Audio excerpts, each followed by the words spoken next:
Good evening, everyone. Welcome to a Monday edition of Sober Dad Sunday. Happy Memorial Day to all of you. My name is Matt. Uh, Sober Dad Sunday is a place for all of us just to come together, me to share a couple of thoughts, and just to throw some questions out to you guys. We call it Sober Dad Sunday because I'm a sober person. I've been in recovery and alcohol free for almost 2.5 years now. I'm a dad to three wonderful kids, and well, it's not Sunday, it's Monday, but usually that's when we come. But you can access this at any time because Facebook and YouTube archive these lovely things. It is a holiday weekend. I hope you guys had a great one. We had an awesome time. Had a cookout. I got to smoke some big cuts of meat because I'm a guy over 40, so that's just something we all get obsessed with, and it all tasted pretty good. Had some friends over. Um, since this is Memorial Day, I want to share some thoughts, some things I've learned. I've gotten the opportunity to serve a lot of veterans over my career and just in my life. Uh, Memorial Day is when we remember those that have died in uniform in armed services. It's one of those things where people don't often, or I say don't often. I think people often forget the difference because we have a number of days that we uh, honor and thank those that have been in the military. And I remember one time years ago, my dad's a veteran, and on Memorial Day, I told him, "Hey, thank you for your service." And he said, "I'll stop right there. I made it home. My day's in November, which is Veterans Day." And I've not, I knew that then, but I really haven't forgotten since then. Dad corrected me, which I appreciated him doing that because as somebody who's served and he knew people that were in the military and didn't come back home, he has a very you might say sober perspective on that. No glorifying it or anything. He understood what it was, and I've had the opportunity to serve a lot of veterans over my career as a pastor over many years. My first church at a seminary was in Clarksville, Tennessee, really close to Fort Campbell, big military base, and we had a lot of folks who were veterans, particularly combat veterans, who were also just very clear-eyed about these sorts of things. There was no chest thumping about it or anything. Um, and during the time that I was there in Clarksville with them was when the Iraq and Afghanistan wars were very much at their height.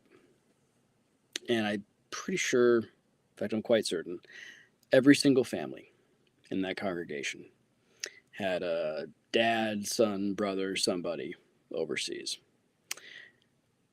And there was a constant just tension and fear a lot of these folks lived with, just wondering, what was going to happen. Were they going to come back, or were they going to get that call?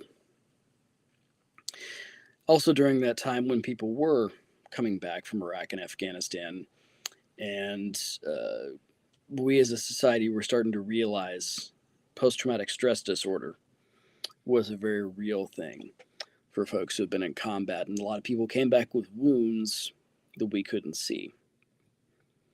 They were fighting a lot of battles that internally that they felt they couldn't talk about a lot of the times, and many of them unfortunately lost themselves and lost those battles. And so it's become my practice on Memorial Day to say something usually on social media saying, we remember those who didn't make it home, and that we also need to remember those who did come home in body, but came home with wounds that we didn't see. And for some of those they fought a very real and tumultuous battle with demons that we most of us couldn't even begin to understand. And some of those folks did in fact lose those battles with those demons, and their sacrifice is very real as well.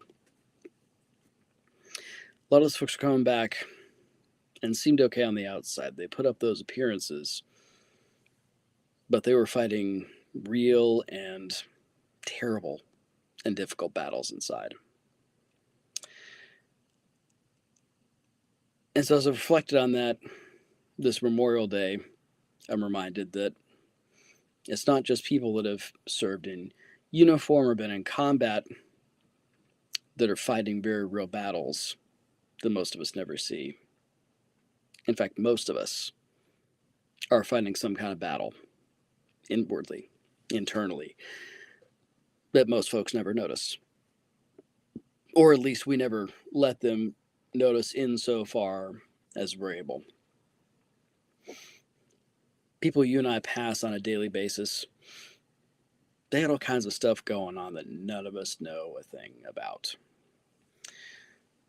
Somebody pass by or see at work or just pass, wherever you are, might be smiling, acting like everything's great, but at home, things are a mess. Maybe their marriage is really struggling, or they have a sick family member. Maybe, like many of us, they're battling an addiction that they know is killing them and tearing their life apart, but they just don't quite know how to get over it. They might be battling horrible depression or anxiety, or just, all kinds of things. Everybody you encounter every day is fighting some kind of battle, and they've become very practiced, very good at trying to hide it, to keep up appearances, to have that horrible conversation that most of us have and pass them in the hallway. Hey, how you doing? Fine, how are you? And we don't even break stride when we're doing it. And sometimes we're fine, but a lot of times we're not. Sometimes we're just lying through our teeth when we have that conversation. Most of the folks we pass every day are fighting some kind of battle that we know nothing about. Sometimes because they are very practiced and very good at hiding it. Or I think most of the time is because we don't take the time to notice. Maybe we'll see something bubble up in the surface, like that person has a really short temper that day, or something else is bugging them, or they're distracted. We might just think, oh, they're a jerk or whatever. But it's easy to forget, easy to overlook, easy to not notice because we're so obsessed with just ourselves and what's going on with us, that all those folks that we pass on a daily basis are fighting a very real battle inside themselves. And we owe it to them, if nothing else, simply to be kind, simply be understanding. Even if someone's a jerk and flips us off in traffic, I'm not that good at being kind on that one. Whatever that happens, not just assuming we know, saying, hey, there must be something else, something more going on. So I'm going to be kind. I'm going to love, because I have no idea what kind of battle they got going on. And frankly, most people I pass on a daily basis don't know what kind of battle I have going on within me that day. And I'd sure like for them to be kind and understanding if I'm not my best self in that particular moment. Whether that's a person who is coming back from a really terrible combat situation overseas, or there's somebody just going through the struggles of daily life. Assume there's more going on than you know. Take time to appreciate that person, whatever they got going on, and treat them with a little love and kindness. Those are my thoughts for this day. Thanks for tuning into this Monday edition of Sober Dad Sunday. As always, I wish all of you peace and blessings as you're going forward, going throughout the things you do out in the world every day. I encourage you to, as always, just do your best, and you're striving to be the best version of yourself that you can be for the people around you, because they're worth it.